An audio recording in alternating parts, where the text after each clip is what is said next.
Cher Azadar et Hussein, Assalamu alaikum wa rahmatullahi wa barakatuh. Le sujet de mon dars aujourd'hui se porte sur l'un des khutbés, l'un des discours les plus puissants de l'histoire de l'islam. Il combine l'éloquence, le courage, la bravoure de son auteur. Mais surtout, il représente tout l'amour qu'il a pour son maître. Ce sermon, c'est le sermon prononcé par Abu Fazil Abbas ibn Ali ibn Abi Talib alayhi salam.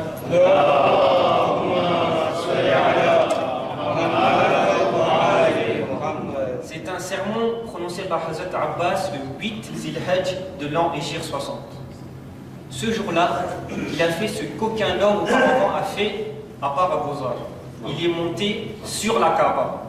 Hazrat Abbas, le 8 Zilhajj, est monté sur la Kaaba et a prononcé un des discours les plus puissants de l'histoire de l'islam. Je ne vais pas rentrer dans les détails du contexte par manque de temps, mais on connaît tous l'histoire de l'imam Hussein qui a dû partir de Mecca de risque d'être assassiné dans la maison sacrée.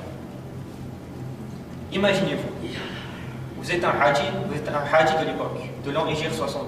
Vous faites le tawaf et tout d'un coup vous voyez Hazrat Abbas monter sur la Kaaba.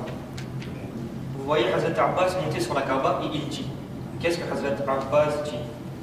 Il dit, toute louange est pour Allah subhanahu wa ta'ala qui a honoré sa demeure avec la naissance de son père. Quel père? C'est Imam Ali ibn Abi Talib alayhi salam.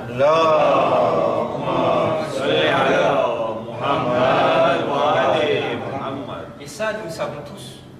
Il n'y a qu'un seul homme qui est né dans la Kaaba, et c'est Ali ibn Abi Talib. Mais ici, Hazrat Abbas dit une chose magnifique qui est à souligner. Il dit, toute louange est pour Allah subhanahu wa ta'ala qui a honoré sa demeure avec la naissance de Ali.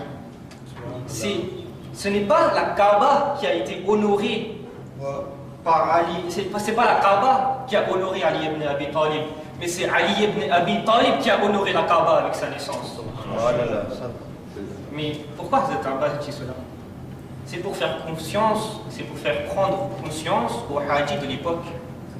C'est pour leur faire prendre conscience que c'est la personne dont ils ne soutiennent pas, c'est le fils de celui qui est né dans cette même Kaaba dont ils font le tawaf. Hazrat Abbas continue et il dit, cette demeure n'était rien de plus qu'une maison de pierre avant l'apparition de Amir al-Mu'minin. Après son apparition dans la Kaaba, elle est devenue la Qibla. Bien sûr, avant l'apparition de Amir al-Mu'minin, la Kaaba était la maison de Dieu, mais c'était une maison de pierre remplie d'idoles. Mais avec l'apparition de Ali ibn Abi Talib, c'est avec cela qu'elle a gagné son honneur.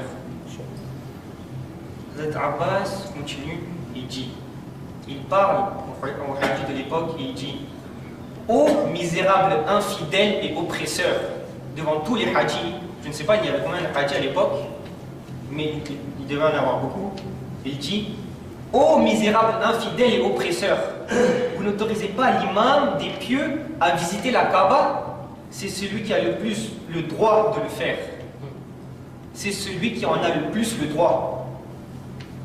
Si ce n'était pas pour le commandement d'Allah subhanahu wa ta'ala et pour les mystères invisibles d'Allah, et si Allah n'avait pas voulu que sa création soit testée, alors cette Kaaba se serait déracinée et aurait volé vers mon maître.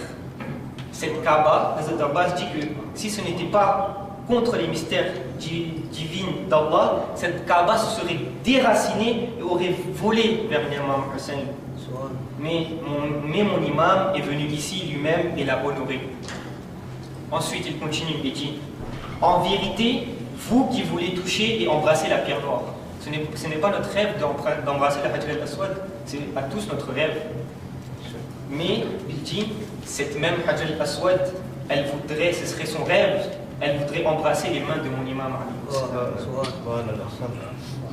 Et salatu Muhammadin wa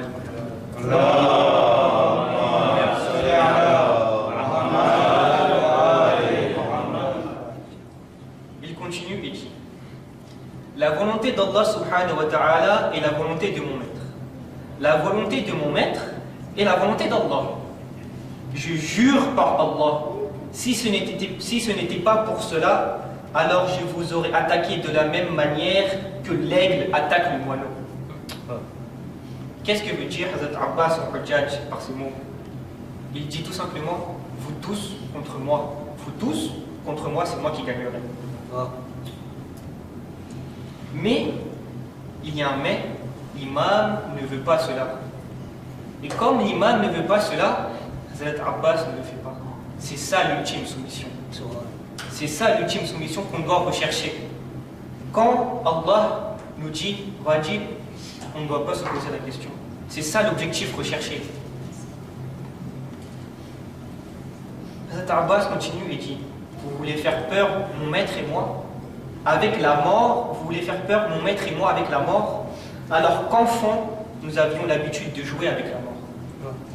J'ai l'impression que les hadiths oublient que Hazrat Abbas était avec son père et ses frères dans la bataille de Jamal, dans la bataille de Siffin où il n'avait que 10 ans, mais avait déjà la stature d'un grand guerrier. Hazrat Abbas continue, il dit, ô peuple, qu'est-il arrivé à votre intellect? Ô peuple, qu'est-il arrivé à votre intellect? Ne reconnaissez-vous pas quelle est la différence entre la famille du prophète et la famille de Yazid? D'un côté, la famille de Yazid qui boit de l'alcool, et de l'autre côté, le maître et propriétaire du bassin de Kawthar. D'un côté, il y a les gens dont la maison est l'incarnation du mal et de l'impureté, et de l'autre côté, ceux qui sont l'incarnation de la pureté, qui sont les détenteurs de la révélation et du Coran. Mais cette question, elle n'est pas que pour les hadiths de l'époque. Cette question, elle est pour nous aussi. Qu'est-il arrivé à notre intellect? Quand nous voyons, quand notre akal nous dit de faire cela, nous avons l'habitude de répondre avec nos passions. Qu'est-il arrivé à notre intellect? Hazrat Abbas continue et dit, vous répétez les mêmes erreurs que les Quraysh ont commises. Ils avaient prévu de tuer le messager d'Allah et vous prévoyez de tuer le fils du messager d'Allah. Et il dit une chose très intéressante qui montre tout l'amour d'Hazrat Abbas pour l'imam Hussein. Il dit, de la même manière que les Quraysh devaient passer par Ali pour aller vers le prophète.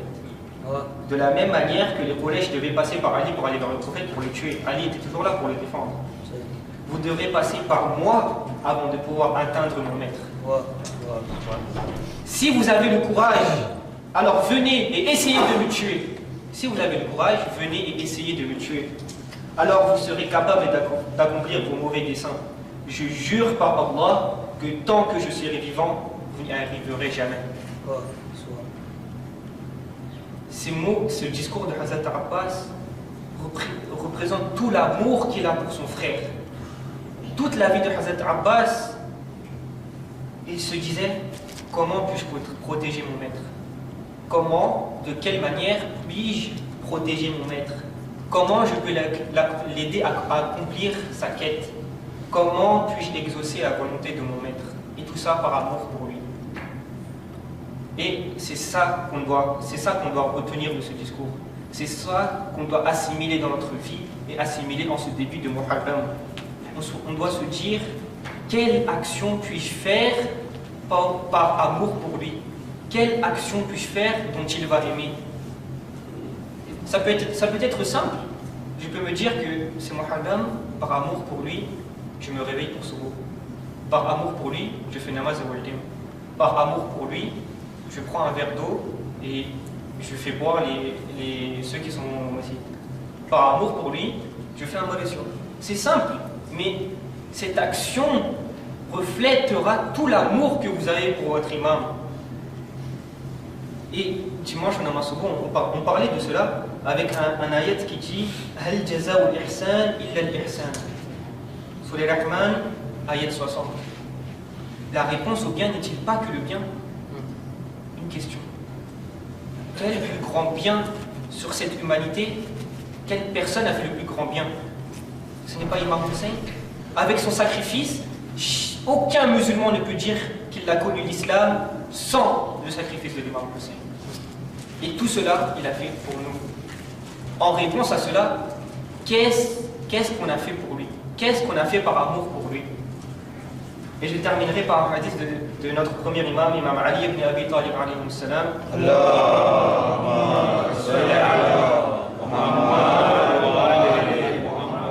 Qui dit, faites en sorte qu'aujourd'hui soit meilleur qu'hier. Moi je dirais, faites en sorte que le Muharram de cette année 1440 soit meilleur que le Muharram de l'année dernière.